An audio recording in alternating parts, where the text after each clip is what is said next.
नमस्कार बंधुरा समाप्तिस किचेने सबाइके जानाई स्वागत। समाप्तिस किचेने आमी समाप्ति चले एसेछि आबार एकटा नतुन रेसिपि निये चिकेन चाप। एटा बाड़ीते बानानो किन्तु खेते दोकानेर थेके कोनो अंशे कम ना। कथा दिलाम आपनारा एकबार बानिये देखबेन, ठकबेन ना किन्तु। ताहले ओटा बानानोर जोन्नो आमादेरके प्रथमे कि करते होबे, किछु गुঁড়ো मशला तैरी करते होबे। एखाने आमी नियेछि 6टा एलाच और किछुटा जायत्री। एटाके हालका आँचे गरम करे भालो करे गुঁড়ো करे नेब। एरपर आमी एखाने निये नियेछि 600 ग्रामेर मतो चिकेन। चिकेनटाके भालो करे धुए परिष्कार करे नियेछि। तो एरपर आमी ओई चिकेने किछु मशला दिए मैरिनेट करे राखबो। एखाने आमी दिए दिচ্ছি 2 চামচের मतो रसुन बाटा। भालो करे रसुनटाके पेस्ट करे नियेछि। 2 চামচের मतो दिए दिয়েছি रसुन बाटा और दिए দিব 2 চামচের मतो आदा बाटा।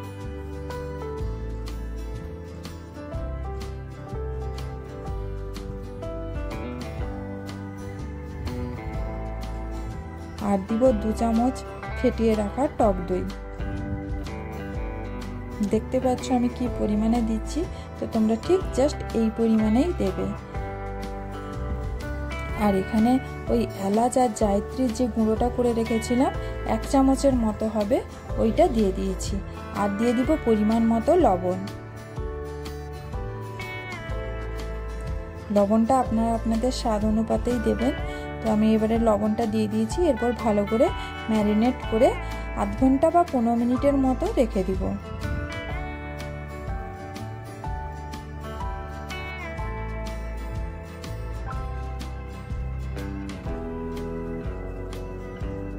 ম্যারিনেটটা কিন্তু ভালো করেই করতে হবে আর 15 মিনিট রেখে দিতে হবে, কারণ যাতে মশলাগুলো মাংসের মধ্যে ভালোভাবে ঢুকে যায়। তো এরপর আমি এখানে এটাকে ঢাকনা দিয়ে রেখে দিব 15 মিনিট। 15 মিনিট পর ফিরে এসেছি। এখানে আমি একটা কড়াই বসিয়ে দিয়েছি। কড়াইতে দিয়ে দিয়েছি অল্প তেল। এই তেলে আমরা সামান্য কিছু কাজু ভেজে নেব। এখানে আমি দিয়েছি 10 থেকে 12টা মতো কাজু। কাজুগুলোকে হালকা ফ্রাই করে নেব।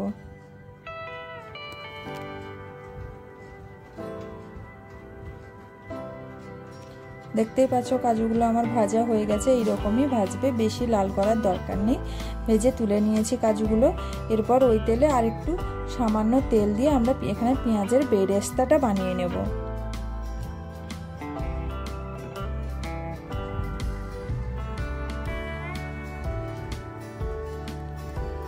পেঁয়াজগুলো আমি এখানে সরু পাতলা পাতলা করে কেটেছি। তোমরাও পাতলা পাতলা করে কাটবে, দিলে দেখবে ভাজতে খুবই অল্প সময় যাবে।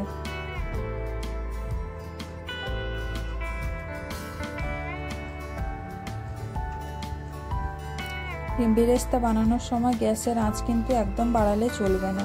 গ্যাসের ফ্লেমটাকে একদম লোতে রেখে হালকাভাবে ভাজতে হবে। বেশি হাই ফ্লেমে দিলে পেঁয়াজগুলো পুড়ে যেতে পারে, তখন আবার টেস্টটা অন্যরকম হয়ে যাবে। দেখতেই পাচ্ছ আমার লাল লাল করে ভাজা হয়ে গেছে। একটু টাইম নিয়ে ভাজতে হবে।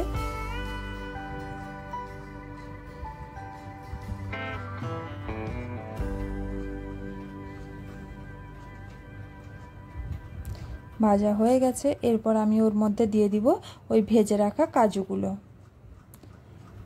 ভেজে রাখা কাজুগুলো দিয়ে দিয়েছি। এরপর আমি দিয়ে দিব এর মধ্যে 1 কাপের মতো জল। জলটা দিয়ে আমরা জাস্ট 1 মিনিটের মতো ফোটাবো। ফুটিয়ে ওটাকে ঢেলে ঠান্ডা করে মিক্সিতে ভালো করে পেস্ট করে নেব।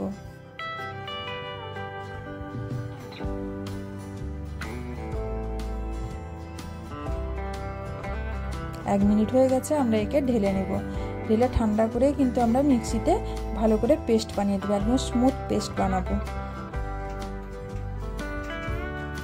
এরপর আমি কড়াইটা বসিয়ে ওতে তেল দিয়ে দিলাম। আমি এখানে সাদা তেলে করছি, আপনারা এখানে বাটার বা ঘি ইউজ করতে পারেন, বা বাটার বা ঘি অথবা তেল দুটো মিক্সড করে ইউজ করতে পারেন। আমি সম্পূর্ণ রান্নাটা সাদা তেলে করছি। তেলের মধ্যে আমরা ফোড়ন দিয়েছি লবঙ্গ আর দারচিনি। এখানে 3টে লবঙ্গ দিয়েছি আর 1 টুকরো দারচিনি দিয়েছি। এরপর ওর মধ্যে দিয়ে দিলাম 2 চামচের মতো আদা রসুনের পেস্ট। আমরা কিন্তু বেশি পরিমাণে দেবো না, আমরা 2 চামচের মতোই দেবো আদা রসুনের পেস্ট। এটাকে একটু ভালো করে কষিয়ে নেওয়ার পর এর মধ্যে দিয়ে দিব 2 চামচ হলুদ গুঁড়ো আর 1 চামচ Kashmiri red chilli powder, just কালারের জন্য।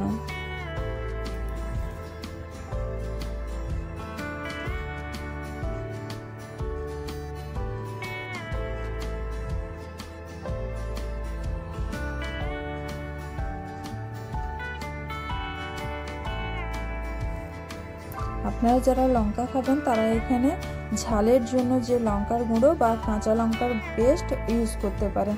আমি এখানে লঙ্কাটাকে অ্যাভয়েড করেছি যেহেতু বাচ্চা খাবে ওই জন্যে। তো এরপর আমি এটাকে ভালো করে কষিয়ে নিব। কষিয়ে নেওয়ার পর বেশ কিছুক্ষণ কষিয়ে নেওয়ার পর এর মধ্যে দিয়ে দিব ওই কাজু আর বেরেস্তার যে পেস্ট বানিয়ে রেখেছিলাম ওই পেস্টটা দিয়ে আমরা আরও বেশ কিছুক্ষণ কষাবো।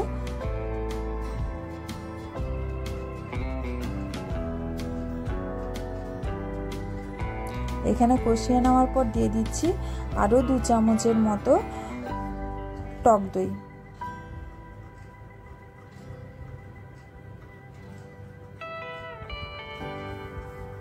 টক দইটা দিয়ে আমরা বেশ কিছুক্ষণ নাড়াচাড়া করে ভালো করে মশলাটাকে কষিয়ে নিব। এখানে কিন্তু গ্যাসের ফ্লেম একদম লো রাখতে হবে, নাহলে মশলাটা পুড়ে যাওয়ার চান্স আছে। আমি এই রান্নাটায় কোনোভাবে কোনো জলের ব্যবহার করিনি, আপনারাও জলের ব্যবহার করবেন না। যদি সামান্য লাগে অল্প একটু জল দেওয়া যেতেই পারে, তেমন কোনো অসুবিধা নেই। মশলাটা কষিয়ে নেওয়ার পর এরপর ম্যারিনেট করে রাখা চিকেনটা আমরা এর মধ্যে দিয়ে দেব। চিকেনটা দিয়েও আমরা বেশ কিছুক্ষণ ঢাকনা দিয়ে কষাবো, যাতে চিকেনটাও ভালোভাবে সেদ্ধ হয়ে যায় আর চিকেন থেকে যে জল বেরোবে ওটার মধ্যেই রান্নাটা হয়ে যাবে। এক্সট্রা কোনো জলের আমাদের প্রয়োজন এখানে হবে না।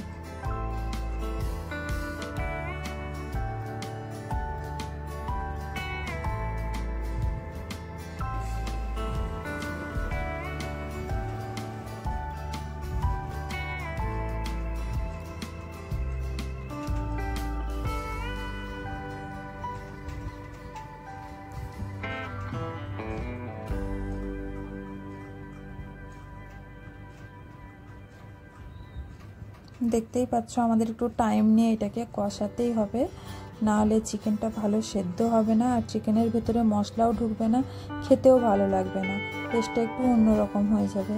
তাই একদম দোকানের মতো পারফেক্ট আনতে গেলে আমাদের একটু টাইম নিয়ে ভালো করে কষতে হবে।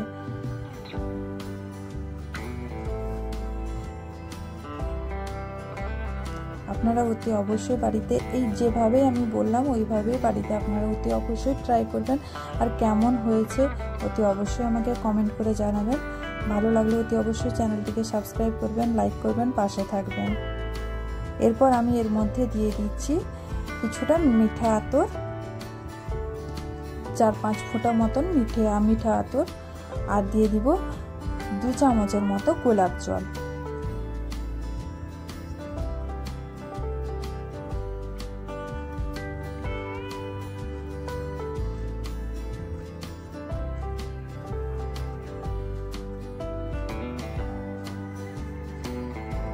মিঠা আতর আর গোলাপ জলটা দেওয়ার পর আমরা আরও বেশ কিছুক্ষণ মাংসটাকে কষাতে থাকবো।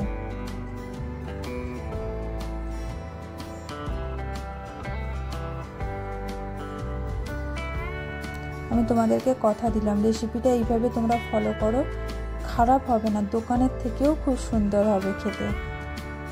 আর তোমরা অতি অবশ্যই বাড়িতে রান্না করবে, তারপরে আমাকে কমেন্ট করে জানিও যে কেমন হয়েছে রেসিপিটা।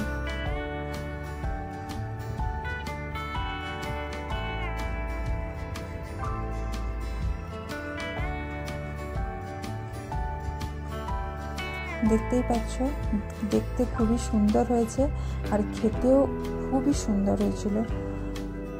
তো আমার তৈরি হয়ে গেছে অলরেডি চিকেন চপ, একদম রেস্টুরেন্টের মতো তৈরি, বাড়িতেই তৈরি চিকেন চপ।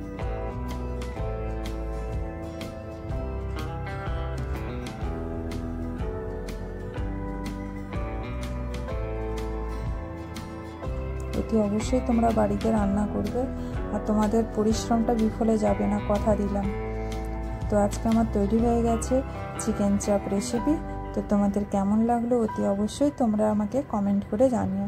আর ভালো লাগলে একটা লাইক, কমেন্ট, শেয়ার করতে ভুলো না। আরও নতুন নতুন রেসিপি দেখার জন্য অতি অবশ্যই আমার চ্যানেলটিকে সাবস্ক্রাইব করে দিয়ে পাশে থাকা বেল আইকনটি প্রেস করে দিবেন। তো এখনকার মতো টাটা, ভালো থাকবেন, সুস্থ থাকবেন। দেখা হচ্ছে আবার নতুন কোনো রেসিপি নিয়ে খুব শিগগিরই। ততক্ষণে ভালো থাকবেন, সুস্থ থাকবেন, টাটা।